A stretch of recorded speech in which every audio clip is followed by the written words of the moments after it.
இந்து சமய அறநிலைத்துறை அமைச்சராக இருக்கும்போது தமிழர் கடவுளாகிய தமிழர்களின் அடையாளமாகிய கடவுள் முருகரை பற்றி நாம பேசாம கடந்துட முடியாது. ஏன் அப்படின்னா முருகர்னு சொன்னாலே சூரசம்ஹாரம் தான் எல்லாருக்கும் ஞாபகத்துக்கு வரும். அப்போ அந்த சூரன் யார் அப்படின்னு பார்த்தோம்னா, நான் மட்டும்தான் ஆட்சி செய்வேன், நான் தான் நிரந்தர ஆட்சியாளர், மற்ற எல்லோரும் எனக்கு அடிமைகள் என்ற மனநிலையில் இருந்த ஒரு சூரனை ஒரு சாதாரண பாலகன் கையில் வேலேந்தி வந்து எதிர்த்து நின்றான்.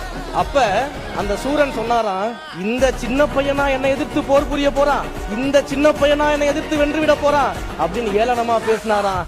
ஆனா அந்த சின்ன பையன் தான் வேலேந்தி சூரனுடைய ஆட்சிக்கு முடிவுரை கொண்டு வந்தாரு.